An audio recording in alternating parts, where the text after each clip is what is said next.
Rise, renew, reconnect. Welcome to From the Ashes, a podcast where every story ignites hope and healing. My guest today is Rich Santana, a faith-driven leader and the founder of Debt Behind Me, Wealth Before Me, a ministry dedicated to helping others find redemption, financial freedom, and purpose. Growing up in Brawley, California in a broken home, Rich struggled to find his footing, immersing himself in sports and later getting caught up in the party lifestyle. After years of personal challenges and misdirection, he experienced a powerful mindset and faith shift, surrendering to a higher power and rediscovering the strength to rebuild his life. Rich now also serves as a marriage counselor, working alongside his wife to guide couples through healing and growth. I met Rich through Speakers Institute, where he was one of my speaking coaches and event coordinators during my training. I can say with confidence that Rich is a compassionate and caring community leader, and I'm so happy to have him share his story with you today. Shut the fire in the darkest night, a phoenix burns. It's ready for flight. Shadows may come, try to tear you apart, but you're the flame that... All right, everyone. Welcome back to From the Ashes. I have my guest here today, Rich Santana, and I met Rich last year in November. He was one of my speaking coaches at Speakers Institute, and since then I've gotten the chance to know him a lot better and to hear his story about how he got to where he is. And it's been quite a ride for him. I know Rich as this charismatic community leader who's always there for people. And what surprised me is that when I talked to him about his story, he revealed that that was not always the case. And so we're going to be going a little bit into his transformation story today. Welcome, Rich, to the show. Thanks for having me, Valerie. Yeah, I'm really glad you are here. Let's give our audience a little bit of background about where you come from, like how you grew up, and then we'll go into how you got to where you are today. Awesome. Thanks, Valerie. Last name being Santana. Growing up Mexican per se, but Santana is a Spaniard name. Am I related to Carlos Santana? We both come from the same area, but he wouldn't know me, that's for sure, if I ever came across. But I grew up in a small town down the Imperial Valley called Brawley, California, in between San Diego and Arizona. And in the small town life, there's not much to do out there. It's hot. It's about 127 degrees in the summer. So, but I did have a lot of family, which was great. My dad is one of 14 siblings. So my grandparents had 14 kids. And growing up in that atmosphere was great because I had so many cousins to play with, have fun, do sports with, and everything like that. So I did grow up in a great family dynamic. But unfortunately, by the time I was 3, my parents separated. And due to the fact that in the Imperial Valley, it's a drug epidemic down there. So there's a lot of drugs going on, a lot of partying. My dad got caught up in that lifestyle. My mom decided to divorce. So I was growing up, starting at 3 years old, in a unique situation where both my parents live with their parents. So I live with both my grandparents. My mom also had 3 brothers. So I grew up with 3 uncles, my grandparents, and my mom under one household. And that was kind of normal for me, you know? Not sure about you, Valerie, how you grew up. Was your lifestyle the same or kind of? Very different. I grew up in a, what the typical, what you would think of as the typical, right? We know that there's really no normal, but the Right. typical like mom, dad, siblings, and then like grandparents kind of on the periphery. So Yeah, most definitely. And I think one of the perks of that was I grew up never having my own anything really. Like I didn't even have my own room. I didn't have my own bed. You kind of just shared everything. And it kind of had me grow up in a family-oriented environment. Though my dad was kind of a little off due to, setbacks, alcohol, drugs, things happen. I never really looked like I had a handicap or anything like that in my upbringing. I felt like it was a blessing. I mean, I would look at the positive, even at a young age, like thinking, well, at least now I get 2 birthday parties, I guess. That's kind of a perk. But unfortunately, some of the negative parts are, the cons of it are, is when you have 2 parents who don't get along and they're constantly just saying negative things about one another. So you grow up as a kid like, well, I mean, I love my dad. Well, I love my mom. I don't really want to believe what they're saying. So you kind of like, as a kid, you start just like, well, maybe my parents are a little off. I'm not going to nobody wants to hear that their mom or dad is a horrible person. I mm. mean, how about you, Val? How would you feel if somebody was saying, hey, not the best, No. your dad's not the best? Give me a little bit of picture of what that was like. Like, how did you internalize that? Did you start to tell yourself things about yourself that maybe weren't necessarily true and that affecting your life? Well, at first it kind of did. I think as a young kid, you're kind of like, well, that's kind of messed up. I don't know about that. But after a while, there was one person actually in my life that never said anything negative about either parent, and that was actually my dad's mom. Okay. And we always had like a weird, like a beautiful bond. And think about my grandma. She had 14 kids plus 40 grandchildren. And I became really close to her in that time season because obviously when I would go see my dad every other weekend, it wasn't like I was going to see him. My grandparents were the ones who kind of had the sober mind. So my grandma would be the one looking out for me. And she would always implant those seeds like love and kind, didn't really care or judge me in that way and love me for where I was. And we always had a special bond. And even my cousins, even my aunts and uncles always joke around that I'm the favorite of my grandmas and I'm like her 15th child. And I've always had that upbringing, just looking out for my grandparents and loving them, from that standpoint. So in that, the blessing was, I believe that though my parents weren't together, I felt the love of parents from multiple different people. Being Mm. my grandparents, they would love me as if I was their own kid. For my aunts and uncles, they would love me as if I was their own kid. So growing up in that, it was nice to have a family-oriented setting where they would celebrate my success as if I was their own kid, their own child. So I love that. And I kind of carried on to today that I can now get along with most people and love them for where they are, currently in their situation. Yeah, so I'm kind of seeing the background, the foundation of your compassion for people. Now, we know that there is kind of like a fall or from world burning before we rise from the ashes, right? And you talk Right. about how, you really value redemption and that and you one of your messages to people is that there's always hope for when you make mistakes. So, where does that come from? Why is redemption important to you? Right. So part of me growing up with a dad who was kind of off, and even him saying things later on in life, like he apologized to me later as I became a young adult, like maybe in my teens. He apologized for the way he treated me because he realized it had nothing to do with me, but it was his hurt and pain from my mother. And just me reminding him of my mom would bring hurt and pain to him. And I totally forgave him and totally understood, never had any ill will towards him. Sports becomes my identity, and that I become really good at sports. I was like MVP of the league in basketball, football, track. I got a lot of love from a lot of people because of how good I was in sports, got along with everybody, learned the team chemistry. I get to college, play college football. Lo and behold, you start getting caught up in a different cycle of friends who have different values. Mind you, I was raised Catholic. And I believe there was a God, but I never was really practicing reading the Bible or like having that type of connection with God. But I did have a personal relationship with God, I felt, but it wasn't guided correctly, where I Mhm. was led astray very easily. And to the point where I surrounded myself, like, mind you, I get along with everybody, right? Well, I get along with all the people who like to party and do a lot of other stuff as well. So unfortunately, I found myself in a spiraling downhill situation where I was just looking forward to getting high, drinking, sleeping around, doing the things of the world, that would tell you are great. But then Mhm. it comes to a point where, is this really worthwhile? Like, what am I doing? Like, the highs are not the same anymore. Sleeping around is not the same anymore. Making money is not the same anymore. It was almost like there's a constant void of like, once I accomplished this thing, it was like a letdown.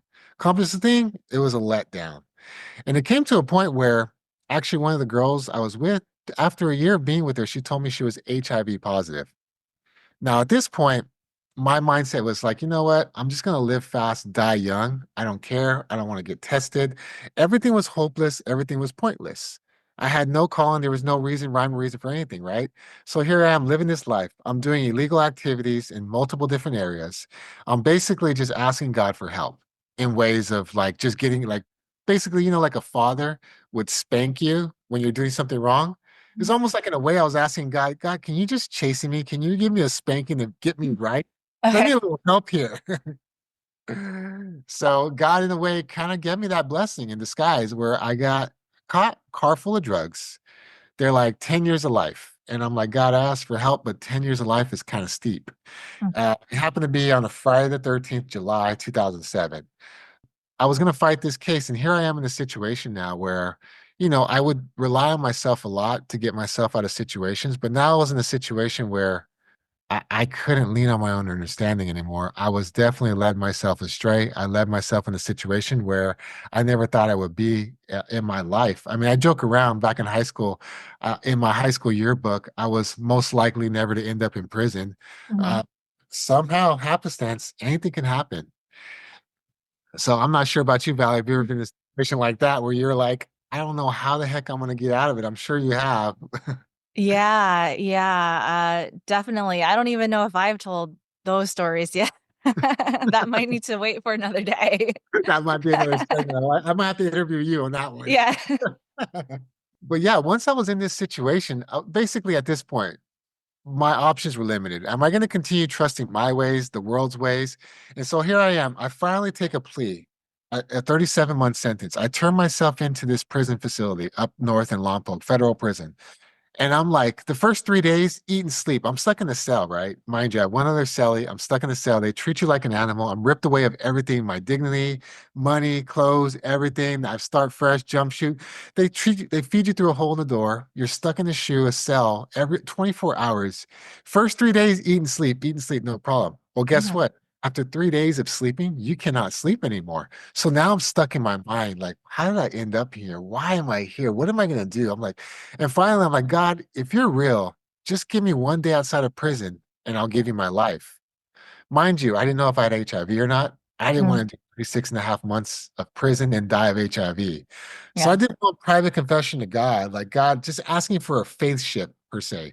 If you're real, help me out here. By the way, I never read the Bible before. I had nothing but time on my hands. I picked up the Bible, started reading it for the first time in my life. I read the first 500 pages like in 2 weeks. I had nothing else to do. God started speaking to me in mighty ways. And mind you, I never even thought I could even understand this thing called the Bible, raised as a Catholic, let alone read it. And I was having fresh revelations. And the cool thing about the Bible, I realized it's like living and active. Everything in there was innately things I already knew in my Mhm. spirit, but it was written here for me to see exactly what I knew. But my moral compass along the way got kind of taken off course, with the partying and lifestyle and everything else that the world was telling me was going to help me or telling me is what I wanted, ended up being a lie. And it turns out when I was in this prison cell, when God started speaking to me, he gave me fresh revelations. I was in there for a month. After a month, I got out, I got to go to the yard. I went to the yard, I went to the chapel to get a Bible. There's these three guys about to pray, Kevin, John, and Junior. And they're like, hey, brother, you want to pray with us? I'm like, nah, man, I'm Catholic. They're like, what? You believe in Jesus, right? I'm like, well, yeah. It's like, we're praying to the same God. I was like, all right, fine. They did their little popcorn prayers. And at the end, they're like, praises go up, blessings come down. They give each other hugs. Like, yeah, brother, we pray every night at 8 o'clock. We do Bible studies on Tuesdays. We watch Bible movies on the weekends. And I was like, okay, I just kind of want to know who this guy of the Bible was I'm giving my life to. And these guys were like able, loving, willing to pour into me. And it's kind of cool. Like when you're in a prison setting, you feel kind of, it's different. Like it's almost like I felt like I was in school all over again, but I was in school with all the class clowns, in a way that Mhm. they all messed up, they all made wrongs, but a lot of them in there really there was some good in there, even in prison setting. Yeah. Obviously, there's some bad too. Not going to say they're all good, but there was some that made a mistake, like myself, and they wanted a way out. Yeah. But unfortunately, when you're in a prison setting, you're surrounded with a bunch of people with a lot of negativity, a lot of anger, a lot of unforgiveness, a lot of hostility, a lot of pain, right? But here I am with these guys of a fresh light, and they're telling me things about this God they love. And some of these guys, they have some heartfelt stories that really impacted me. Like some of the guys, they had kids they hadn't seen since they were 1 year old, and now their kids are like 7 or 8 years old. And it's kind of like, man, how can you live in that? But then I realized they had their faith in a God that the only thing they could do was really put their faith and trust in God and lift up their prayers to their kids. And these prayers they were given were very heartfelt and sincere to the point where I was like, wow, maybe there is something real about this God that I'm trusting in the Bible. Mm, And mind you, in prison, there's a lot of politics, as you can yeah. say, but for whatever reason, God protected me from all the politics, and I kind of just rode with the Christians, and it kind of gave me a protective shield in a way where they wouldn't per se mess with you. They kind of leave you alone, because deep down inside, they all know that there is a God, and they want to respect people who are trying to walk that walk. So they kind of leave you alone in a way to Yeah. walk it. Okay, so I don't want to derail this too much, but I do have questions because I wasn't raised Catholic or Christian, and my ignorance in this is that why is it that Catholics don't pray, or what is it about their God? Because they are also a root of Christian, right? Yes, So yeah, yeah. Can you explain that a little bit just so we can clarify? most Um, definitely. I mean, both Jesus Christ is Lord. They both claim Jesus is Lord. I believe Catholicism has been taken over a little bit, derailed by man and money in a way, to the point where it became very religious, in a point where do this, now you have this, now you're forgiven in a way. So it's almost like there's truth in there, but it's sprinkled with a little bit of lies in a way to where I would say there's a spirit of religion, meaning like you have to do certain things to earn your way to heaven. Mm. So in a way, Catholicism, not all Catholics. I believe there are Catholics who are spirit-filled, love the Lord, and have a genuine relationship with God. I believe that is true. But there is a way that they portray it in a way where it's very, let's say, religious based, meaning you have to do this, now you get this. Do this, you get this. Now, per se, in a Christian faith, I believe the unique part about Christianity is it's saying there is nothing you can do to earn your way to heaven. You have no chance. Okay, wait a second. There's two ways to make it to heaven. One is you live a perfect sinless life. Boom, you go to heaven. Second way is you trust in Jesus, who lived that perfect sinless life, who took on the sins of the world for you, all of your sins upon himself, and died for you. So kind of in a way, it's like if you were to go to court for a traffic fine, you go there, the judge is like, oh, you owe $1,000 for this fine, or else you got to serve time. Okay. Oh, well, actually, this guy named Jesus actually already paid your fine, so you're free to go. Similar to us in a way, like as a faith in God, is like there's a perfect, holy God, and the only way to be with them is holy and perfect. But unfortunately, by our sin, it's separated us from that perfect, loving God. Now, the redeeming factor is he had a son who was perfect, who was going to do that perfect life for us to reconcile our relationship with him. And it's by faith alone, not by deeds, can you make it to heaven. Faith in Jesus. So it's a freeing sense where it doesn't matter how good or bad I am, I could come to Christ as I am. There's not like a sense where I got to fix myself up before I could come to church, or I got to be perfect before I come. Actually, it's the contrary. The Bible talks about Christ came not for those who are well, but for those who are sick.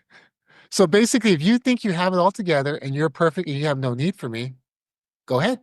But if you know you're broken, you're hurt, and you need me, then here I am for you. And that's kind of where God found me in prison, where I was broken and in need desperately. I had nothing to offer God. I think one of my life verses, it's Job 5:17. When I was reading in prison, it says, blessed is the man who God corrects. Therefore, do not despise the chastening of the Almighty. So, in a way, God's chastening, I went to prison was a blessing from God. That was my spanking I needed. Because a loving father, yes, he doesn't want to spank us, but he knows it's for our better good because we'll learn our lesson. Right. Instead of me going out into that freeway, he gave me a spanking. Now I know, don't go out there, I'll get hurt. Thank you, Father. Same with me. I felt like I was on a path going to the wrong direction where I was going to be separated from God forever. But God spanked me to get me back on that path to where now I can enjoy a relationship with him daily. Okay. All right. Thank you for the explanation. Yes, yes. And then the whole gospel in a nutshell is very simple. It's like you love God with all your heart, mind, body, and soul, and you love your neighbor as yourself, meaning those around you. Mhm. Can't see God, we can't feel him per se now, but the way we show our love for him is by how we love those around us. Very simple, Yeah. but people can convolute, put all these other things to it, but that is it in a nutshell. God is love, you know. All right. Great. So then let's bring us back to praying in the prison yard and all of that. And what came after that? What happened after for your Well, I transformation? mean, there was that part. So the other part about the politics, other part of being good, you're walking with God's great. But I also, mind you, I was really good in sports. Okay. So I was really good at basketball in prison. So I got a lot of friends. I got a lot of good accolades from being prison, basketball. And so I made a lot of friends even in the prison setting. And I didn't have to get caught up in the politics. So before I went into prison, in the federal prison, there's not much ways to get time off of your sentence unless there is a court mandate by the judge to do a program, which is called the RDAP program, which can take a year off your sentence. So I was able to go into this program towards the tail end, the last about 2 years. After a year, I was able to go into the program where they separate you with 200 inmates, 200 other people. And we're separated to go into this very in-depth program that's going to show you how to rationalize your thoughts and make them like good thoughts, healthy thoughts, not like our past thoughts that got us into prison, now healthy thoughts. They'd say this program was worth $50,000 in this, like if you were to do it out in the community, but it was the only program to have for us. And it was really in depth. And I would say it was even me walking with God, it was a trial. It was tough to walk through it. Because mind you, you're trying to get better, but you have people who are still flawed, who are still messing up, who still don't really want to get better fully all Mm. around you. And so they put you in a group setting of 24 individuals. You go through the first module. It takes about, I think, like a month or two. And then after the first round, they pick eight big brothers out of the 24 for the next round. I became a big brother. I got nominated. After the next round, they picked four of the eight to become a senior guide. Then they picked two out of the four to become a head senior guide over the whole prison facility. In that whole setting, I became nominated every single time. Before you know it, I was on the mic every single day talking to all these inmates. Had to be a peacemaker. I was learning all the tools they taught us. And mind you, there were so many great tools. That plus the Bible, hand in hand, changed my whole mindset. Everything. Learning like flag words like shoulds. Like you don't, when you say shoulds, they lead to anger because you're putting on a she should have did this or he should have known better. And which leads to spats of anger. Or when you tell her things like, I can't, it's not necessarily you can't, it's more so that you don't want to. So these are things now all of a sudden I'm getting the word is telling me all these things, how to love God, how to love my neighbor as myself. Plus, I'm getting tools, practical tools of how to rationalize my thoughts on paper and make them right to get the outcome I want in life, per se. Okay, that's really powerful. I'm very curious about this, the mind shift and the mind change that you talk about often. What did you see change in yourself? Do you have any stories about like specific things that you did or that changed by doing that program? Yes, there was a lot of changes that happened to me. One thing for sure was stepping into a leadership role. Like I was always one that, even as I was younger, I was never one to like, I want to be a leader. Pick me, pick me. I was always just kind of, it was given to me by being leader by example. Sports, football, basketball. I wasn't like the vocal person, but I led by example and I became a leader. Same thing with this program. I wasn't asking to be the leader, but I became the leader in that. And so God's always promoted me in different ways. I think it's just by the service I do in that. And now that I know the Bible talks about whatever you do it all unto God. So whatever I'm doing it unto the Lord, not for man to give me praise, not for myself, but knowing that God is always watching me, He loves me. And it's even better to do good when nobody is looking. But you know, Mhm. God is looking. That is the best time to do good when nobody even knows it. So here I am. I do this drug rehab program. I get out of prison. I read the whole Bible front to back. And I remember going out for my first time walking in the streets, the community, right? And I remember seeing the homelessness. I remember seeing the prostitutes. I remember seeing the drug addicts, but I saw them differently. I saw the hurt. I saw the pain. I saw the brokenness. And mind you, before, when I was walking in my own world, I was walking by these same people every day, but I couldn't even see them. But now, God, it was almost like you remember the movie The Matrix? Mhm. It was like God opened up my spiritual eyes to see them like in God's eyes of compassion and love and wanting to be generous to them, wanting to give to them, wanting to serve them, wanting to bless them and encourage them. So it was a big, like, instead of being self-focused, I was more outward focused because now God had met all my needs. I felt secure. I felt like God loved me. I felt like I had heaven waiting for me for all of eternity. There was no longer me needing fulfillment, but now I was overflowing of love and joy and peace to where now it just radiates out of me to the homeless, to the broken, to people I come across every single day. So yeah, that was one huge difference for me in my walk in life. Amazing. Were there any specific exercises you did either in the program or combining that with, reading the Bible that really invited that mindset? Because it is it's difficult, I would say, to really sit in that, to be able to see others and their suffering consistently and maintain, I think, that level of compassion. Yeah. Right. Yeah. I think one thing that's super helpful, I realized, is we're never called to be alone. You know, one of the things that God said right off the bat that was not good was for man to be alone. So he created a helper, which is woman, out of his rib, which is great. That just shows God's in community. And even God, it's the Father, Son, Holy Spirit. There's three in one. It's almost like that community. So I've really realized that, mind you, I get out of prison, I didn't have really a community who was doing what I was doing. So now I'm on my own, but I'm trying to find that community. I get plugged into this church at the Rock Church here in San Diego, which is a big mega church, but I go into my first ever small group Bible study community, which was different. But the cool thing is when you have other like-minded people who are trying to do well, it's very encouraging. Mm, None of us, the cool thing about being a Christian is none of us are going there saying we're perfect now, we're holy. It's actually the opposite. We're coming together because we are broken and we need help every single day. And it's almost like I love this analogy I heard one time.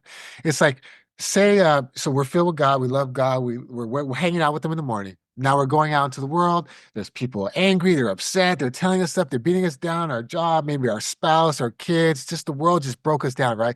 Similar like somebody who is wearing all white and they're coal miners. They go into the coal field, they're going there and they come out. Of course, they're going to be stained, all these blotches.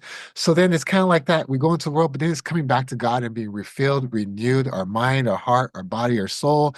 God talks about like, if you have any offense or somebody who's hurt you or wronged you, don't hold bitterness or rage towards them, but actually forgive them and love them and embrace them for where they are. So if you have any unforgiveness, maybe somebody offended you, repent, get right, ask God, like, God, show me how to love them. And you kind of already know, typically when somebody hurts you, it's probably because they got hurt themselves. Like hurt people mm, hurt people. So if you can have a heart of compassion, understanding that there's a reason why people do everything that they do.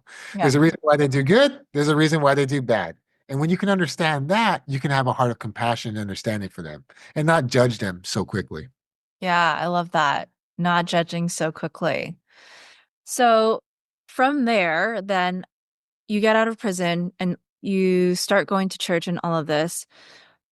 Now, I know that you have started a ministry, Mhm. and I also know that you've become a marriage counselor. How did you get to fill those roles? You know what? Like I said earlier, like when you start just serving people, loving people, somehow you just get promoted and God keeps putting you up there. And me and my wife, she's so wonderful. We've been married since 2013.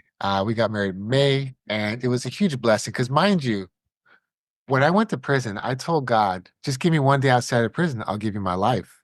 I never got tested for HIV. I didn't even know if I had HIV or not. My heart was just, I'm going to go all out for Jesus. I don't care if I have to go to North Korea, get martyred, kill for Christ. I'd rather do that than die in a hospital bed of HIV. So here I am. And I'm like, I went to the Rock Church. I did this discipleship program. It's a year long. But as soon as I went in, there was a segment where they took us out to Catalina Island for a week. And there was a point where we had to write on a piece of paper something you want to give to God and throw it in the fire. I already knew one thing it was like a little bit of fear, maybe a little bit of shame that I was going through still. I was still holding that. Like I would rather just not know if I have HIV or not. I'd rather just go all out for Christ, never get married, and just live that life. And in that process, my group came around me. They encouraged me. They said, hey, what you want to do is get insurance first before you even think about getting tested, because if you do have it, nobody's going to insure you. And these cocktails are very expensive. In that process of me getting insurance, I came across my wife. She wasn't my wife at the time. She was ministering to another girl in my group. And I had told them about the program I did in prison, and they wanted to learn about it. So as I was teaching them about it, all of a sudden me and my wife got closer and closer. But I had to tell her, mind you, we were hanging out a lot. She saw me in the community. She saw how I was. I said, you know what, honey? No, I have to say, honey. I said, there's one thing I got to tell you before we go any further, because obviously we have feelings for each other. I don't know if I have HIV or not. I'm about to get tested pretty soon, but I just want to let you know that before anything else. She heard audibly from God that this is the man you're to marry, regardless, with or without HIV. She wrestled with it for 3 days. She didn't tell me that right off the bat. 3 days later, she comes back to me. She's like, you know what? God told me to love you regardless, with or without HIV. And I'm like, man, God, I asked for one day outside of prison. I didn't ask for all this. I don't know what you're doing right now with this whole thing. But it turns out a month later, I was able to get tested. The results were negative. Whether God healed me or protected me, he gets the glory. So that started off our route on a positive with my wife, meeting her. We got married in less than a year of knowing each other. We just jumped right in. But even in that, marriage is not easy, even with our testimony, because you got two uniquely different people becoming one. And naturally, us as humans, we're naturally selfish. So marriage is a beautiful thing to become selfless, like God wants us to be. So I always encourage people that want to get married. I say, yeah, they say don't get married to be happy. Yeah, in your flesh, if you want to just do whatever you want, don't get married. But in the spirit, of the way God created us, marriage is a beautiful thing, and there's so much joy, love, and peace in it. I encourage it for everybody who wants to grow spiritually. So we started off that. We had a rocky start to the point where we had to ask for help. Other people in the body of Christ poured into us, loved us, to the point where we got our bearings right. After 3 years, we learned what not to do. We did this series called Love and Respect. And Love and Respect is a great conference series we did where the Bible talks to about husband and wives. The Bible never tells a wife to love their husband, and it never tells a husband to respect their wives. Basically, because naturally women love, naturally husbands respect. Supernaturally, women can respect. Supernaturally, men can love. So it kind of goes down this whole spiel of the way men and women are created a little differently. They're more unique to where they are. Men are very good at soldier service. Women are very good at loving, kind, gentle, being there, compassionate. And I'm not saying it's a general because there's always, there's always differences. There's always some men who are more on the loving side, women who are more on the respect side. It always has to be with your upbringing. But just naturally, men and women are geared differently. So we had a better understanding. And in the series, it's funny because he starts off the premise like men speak blue, women speak pink. Men hear blue, women hear pink. So the wife goes to her closet and she says, I have nothing to wear. And what she's really saying in her pink megaphone is, I have nothing new to wear. The husband goes to his closet, says the same exact words, I have nothing to wear. What he's really saying in his blue megaphone is, I have nothing clean to wear. Same exact words, totally different meanings. And so he breaks down this whole premise that the enemy, his whole goal is to mess us up in miscommunication between men and women. And it's not necessarily we have ill will, it's just that we have different language barriers that we have to get past. And one thing that me and my wife love that we share with all of our married couples is redos.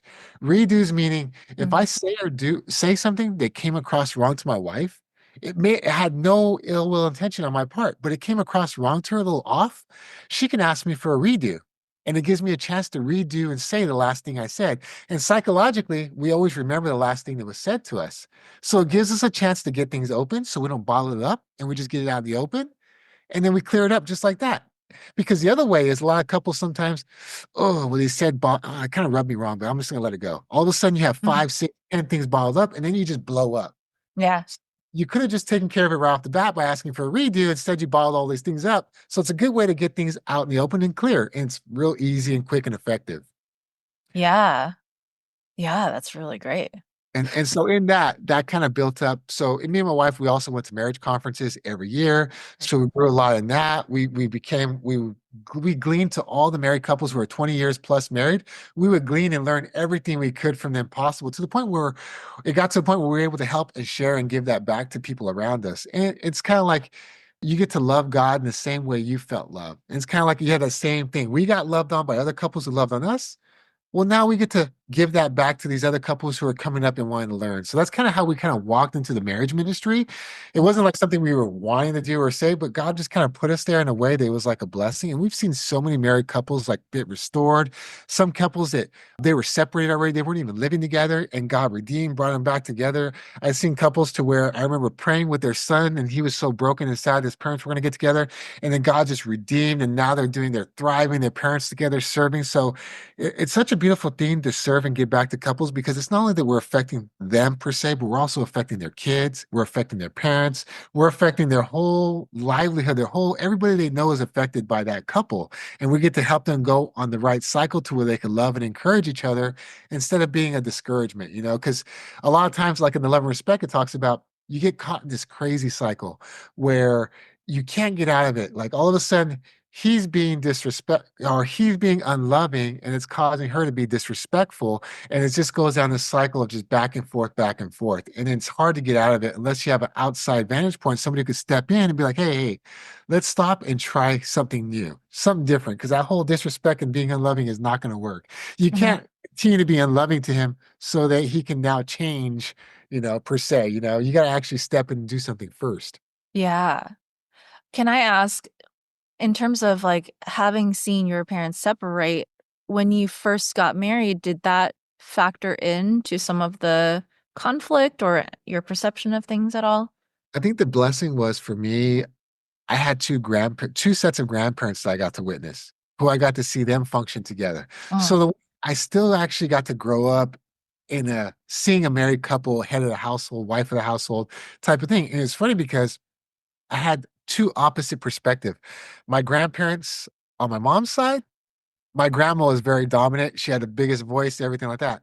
On my dad's side, it was my grandpa. He was the law. Whatever he said was the way it goes. So I got to see a balance of both sides and I got to see how both sides work. So I never really got to see, like, I would say, the way I see it too is there's nobody who grows up with parents who are perfect. Mm. There is no perfect marriage. So every marriage has a great opportunity to start fresh and develop their own perfect marriage for them, per se. So it's cool the way God's given us that fresh start. So it wasn't like I came in with a broken background. So I still have a good relationship with my mom, have a good relationship with my dad, great relationship with my grandparents. I have both grandmas still alive. So I would say I wasn't hindered by that. And another thing was I got to also see my aunts and uncles. Yeah. They had marriages. So I got to see them as well. So I had a lot of healthy marriages that I got to witness growing up. I think that was very helpful as I walked in and stepped into my marriage. And the other part was I was always growing up as a good team player.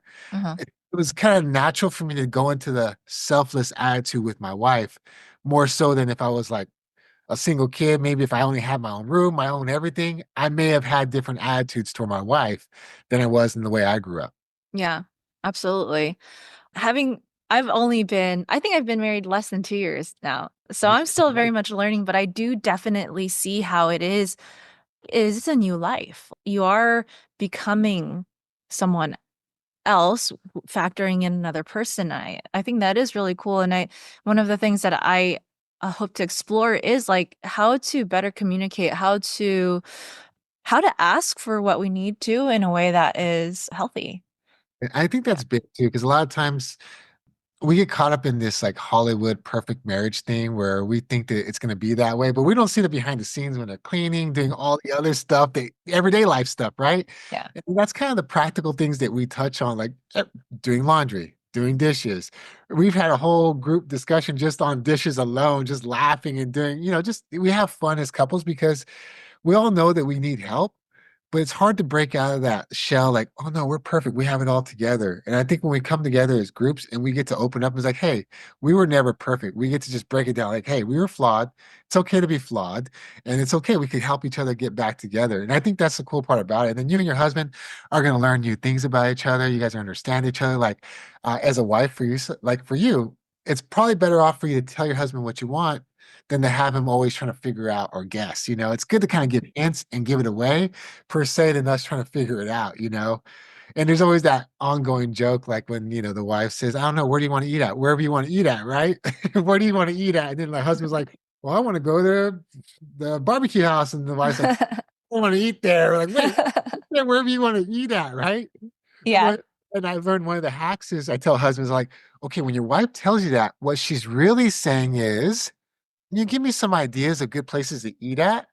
And so my wife's like, where do you want to eat? I'm like, well, let me see. Let me look at Yelp. Honey, how about this place? Or this sounds good. So it's kind of cool that we kind of learn what she really meant to say was she wasn't really saying that I want to eat wherever you want to eat at. What she was like, give me some ideas. Where should we eat at? Yeah, absolutely. That's totally me too.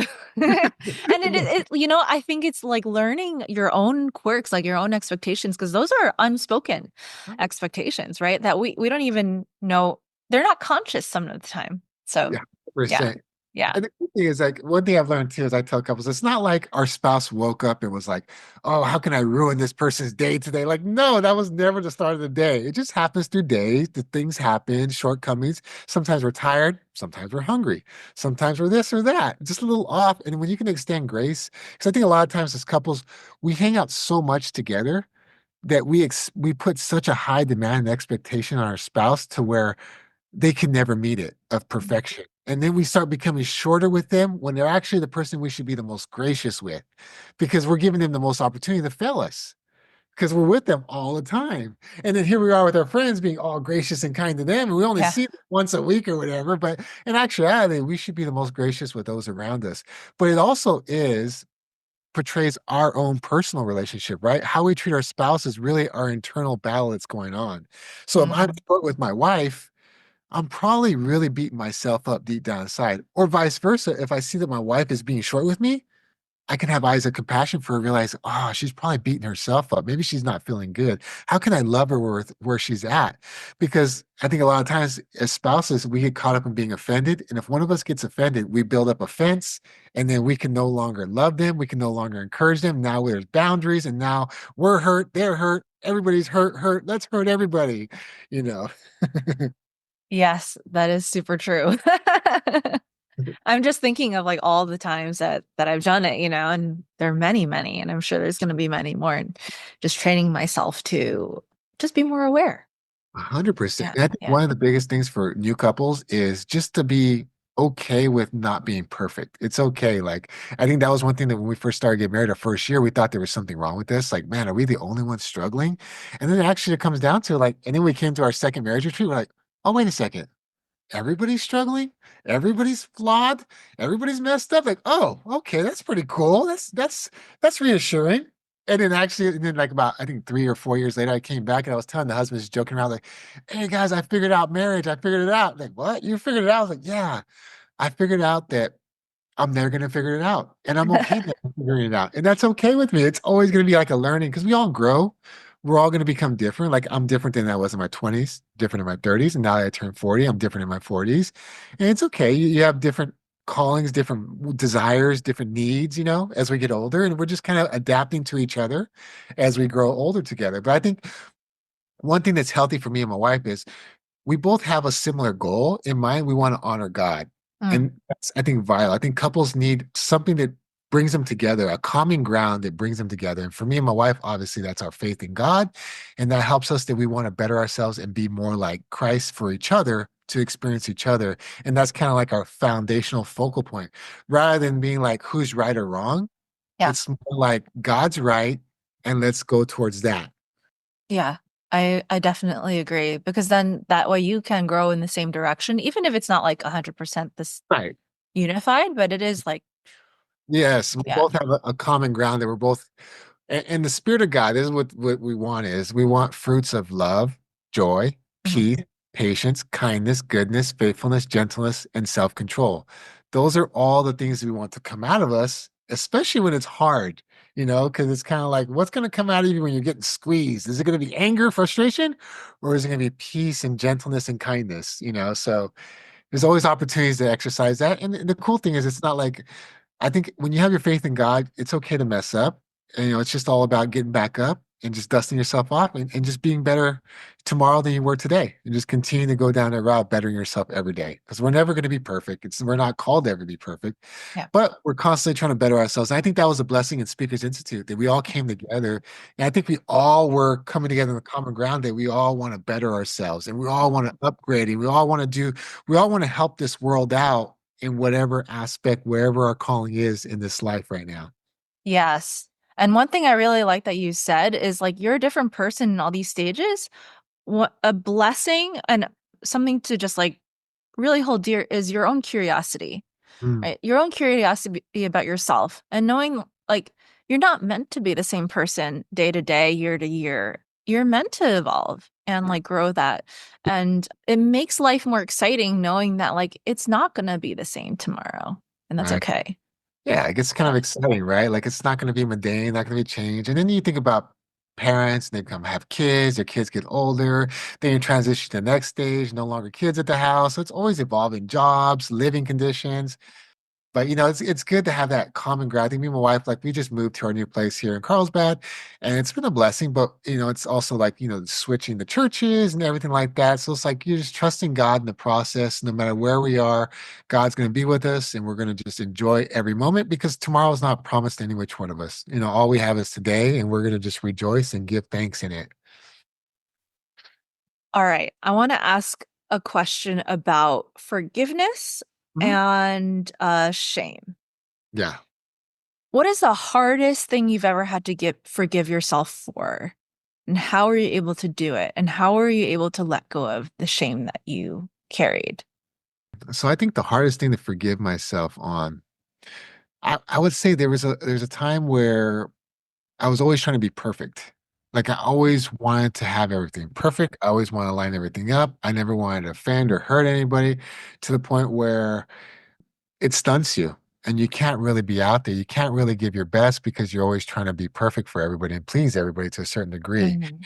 And I think once you break free from that, and it's okay to not be perfect, it's okay to be flawed, and it's okay to try and take risk, that helped a lot. And obviously, me going to prison was a clear indicator that obviously I'm not perfect. I failed not only God, but I've also failed society where they had to lock me up. But in that, I found out that, you know what, when you actually mess up and make mistakes, you probably grow and learn the most from those than anything else that you could ever do in your life. One thing I learned in prison that I'll never forget was I remember like there's a spiritual battle, I believe. There's an enemy who's always trying to lie and beat you down. So here I am in prison. I'm 25 years old in the prime of my life. And then I was like, man, you're in there. And I hear a voice telling me, like, you're in here wasting your life away. You're in the prime. This is the best time of your life. You should be out there. And here you are withering away. But then all of a sudden I would open up the Bible. And all of a sudden, there was this other voice that would speak to me, and it would tell me something along the lines of, there is nothing better you could be doing with your life than what you're doing right now at this very moment.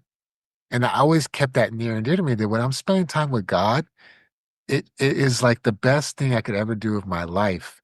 And I've always prayed that. I always say, God, I want you to be the highlight of my life, the highlight of my day. I want anything to get in between me and you in life. And that even goes for my spouse as well. Everybody, like God's number one. Obviously, my spouse is number two, and she's okay being number two to God. And then everything else kind of falls, after that.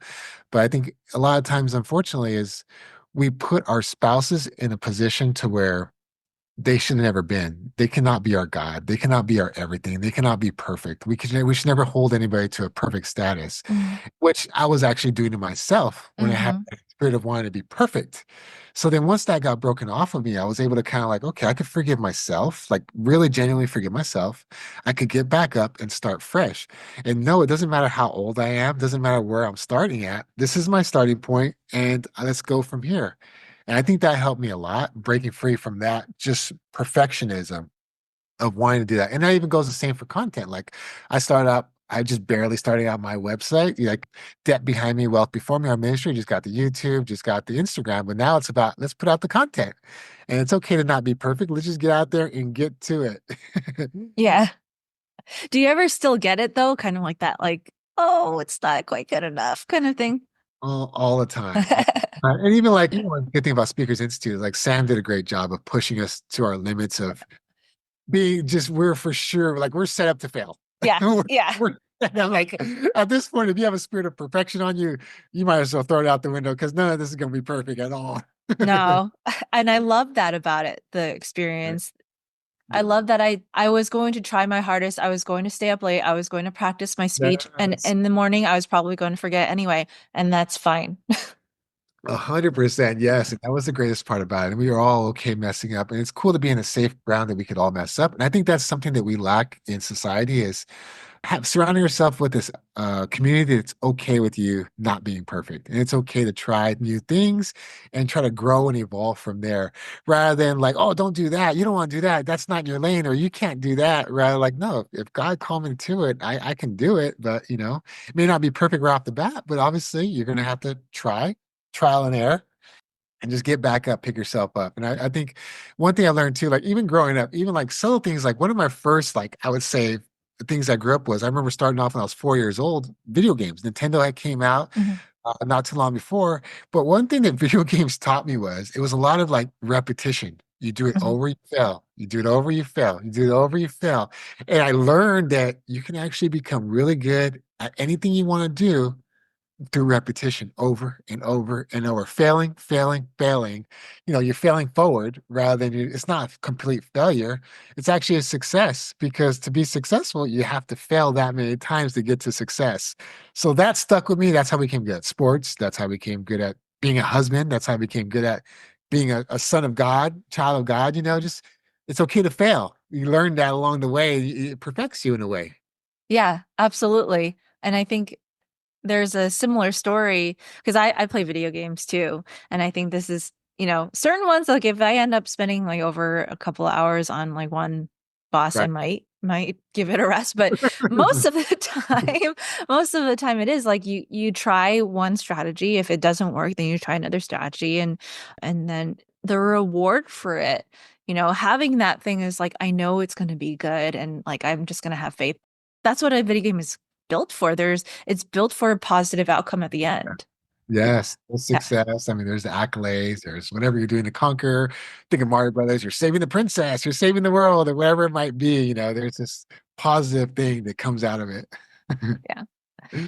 Okay, last question I want to ask you about that you kind of just touched upon a little bit is this ministry, Debt Behind Me, Wealth Before Me. How did that come about?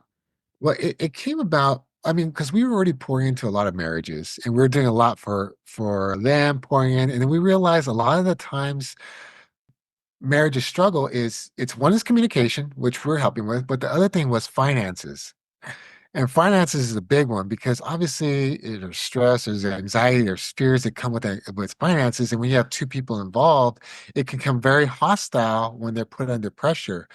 And we found this program that basically helps you manage your funds correctly. So we developed this debt behind me, wealth before me. That was the ministry God gave me, kind of gave it to me a couple of months back, and we developed it because we've already been helping all these couples out along the way with their finances. And part of it is there's this analogy I always share with couples is it was a Belgian plow horse. And I believe by itself, yeah, I think it's right. By itself, it's able to pull up to 7,000 pounds. But when well, it has 8,000 pounds, I believe, to be correct. I think it was 8,000 pounds by itself. But when it has a partner and they pull together, like what would you think naturally it could pull? If it pull 8,000 by itself, just naturally, you would probably think like double, right? Right. 16,000. But in actuality, they could pull up to triple. So they could pull up to 24,000 pounds together, right? Mhm. So now you think of that with couples. Well, here's the other part to it. If these two Belgian plow horses were trained together and brought up together, they could actually pull up to 4 times the amount. Mm. So now I apply that to couples. Now imagine you're a couple and you're actually getting trained together, you're learning how to love each other, encourage each other. Well, think about that with their finances. If they're able to unite together financially, they can accomplish a lot more. And when they manage their funds correctly, we realize they can do amazing things. Like we nowadays we could teach people if they unite together how to pay off a 30-year mortgage in as little as 5 to 7 years without changing their lifestyle. And so that came about, and we were like helping families left and right. And a lot of times people are like, what do you mean 5 to 7 years? And now people are starting to catch wind of it. They see ads on Facebook and stuff like that.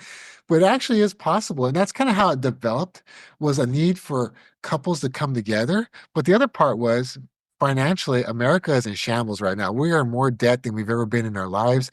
And it's not because, I mean, it's not because they're not making money, but a lot of times it's just mismanagement. You hear of people who are making $1 million a year, but yet they end up in bankruptcy. It wasn't because they weren't making good money, it was just mismanagement. So we teach people biblical principles, like one is being a good steward of your time, your talents, your treasures that God's given you. How are you going to do that? Steward your money well. The other part is there's a part in Proverbs 6, it talks about this is biblical principles, right? It says, if you signed any debt you signed up for, you give your eyelids no slumber, no sleep. Like a gazelle caught in a snare, you get out of debt as fast as possible. So it was never meant, and it says like when you're in debt, you're enslaved to the lender. You're actually a slave to those you're indebted with. So in that, so these are the biblical principles we share with people like, hey, I mean, not everybody has to be a believer. Obviously, we help regular people as well, but these are just principles, foundational points that we help couples with. And it developed into something that we've already helped couples in the past 2 years eliminate over $1 million in debt. I mean, we have over $28 million under management right now. And we've helped out a lot of families get debt free to the point where it's built up momentum to where we tap into all aspects. Yeah, financials, obviously, couples see the most value in that. But there also is debts of unforgiveness. If one of the spouses has an unforgiveness thing to the other spouse, that's like debt. Like what is consuming your mind? What is consuming your thoughts right now? That's like something that's got you under control. It's like a heavy burden in a way. So I also would consider that a debt. So we also will tap into the spiritual aspect of a debt would be unforgiveness or perhaps a debt of trauma. Perhaps like at one point they were abandoned. Now there's this debt of trauma that continues to come on and controls them. How do we break free from that trauma? What is the truth? That is also a debt that we're burdened on. So those are other aspects that we tap into as well. And then we're also going to open up shortly, like where we also meet up weekly with couples, maybe on a a live meeting, like maybe a webinar. Then we'll do one-on-ones and helping couples. And up and coming, we're going to be doing a cruise ship with 2 of the days, where it's a 5-day cruise leaving out of Long Beach, February 10th to the 15th. And 2 of the days, we're going to have a conference room for couples, and we'll be encouraging them along the way. And there's so many different avenues to tap into couples, helping them. But 2 of the main ones, finances and communication. So those are 2 of the main things that Debt Behind Me, Wealth Before Me will help out with. And it's not like we only help couples. Obviously, we'll help anybody and everybody who wants help with their finances. We help single people as well. We help everybody. But for couples per se with our ministry, it kind of just went hand in hand. It just flowed perfectly with everything. Okay. Last question. Yep. Because you talk about mind change. And I know that when you want help, there's a certain level of openness that is required, or a certain level of being willing to see certain things that might be ugly about you that you don't want to see. Is there a minimum requirement in your experience of being able to change internally? Mhm. Something that you need Right. before Well, it happens? I think one thing for sure is the realization that you need to change. So that's first things first. Like you got to realize, okay, where I'm at right now is not the situation I ever wanted to be in. Obviously, something's got to change. So that's the first part, is knowing that there needs to be a change. Like humbly knowing that what I'm doing right now is not working out. This is not where I wanted to be. This is not the person I want to be. That's step one. Step two is being able to seek and look and ask for help. Because if you can't seek and look for ask for help, how are you going to change? There's no ideas. And the good thing now is like we have the internet. There's so much things online to get help with and everything like that. Another obviously avenue for me is you could always call out to God. Even if you don't know him personally, I believe there is a God that would help you if you're humble enough to ask him for help, and he would lead you.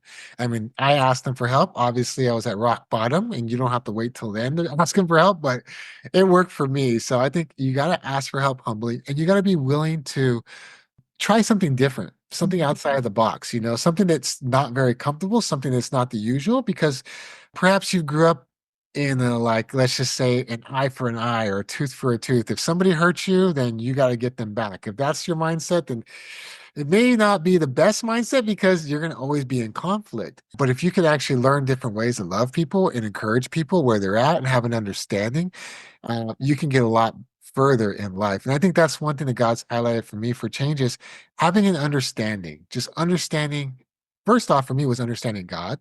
Secondly, having the understanding that this is not a perfect world, nor should it be, or could it be. But we have an understanding that this is a flawed world. People are hurt. But the cool part is, I have an understanding now that I could actually affect this world in a positive way, and or I could affect it in a negative way. So if I'm willing to change and help people out, it's definitely worth it. And I think that's it. Willing to change and understand, having a softened heart. Like sometimes we have a callous heart, thinking like if we have a stance where like we're immovable, I will not do this no matter what. I cannot forgive that person no matter what. It's going to be hard for us to change. Or I cannot conquer this fear no matter what, because this is my safety net. There's no way I'm ever going to go on an airplane.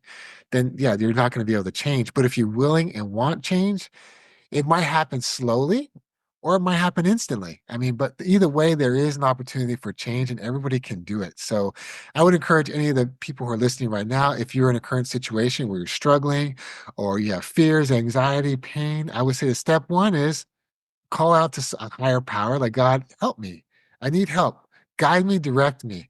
Second step is like you realizing that there's blind spots that we all have, that we all can get a second perspective, because somebody else's vantage point of us might be a lot better than our own, you know. So I think those are Beautiful. great ways to start off with change. If you want to change, you're going to have to know that you need to change and seek it out earnestly, and you can have that change for sure. Awesome. All right. Rich Santana, everyone. Thank you so much for being on the show today. I've learned so much and can't wait to continue the discussion later. Awesome, Valerie. God bless you. Thanks for having me.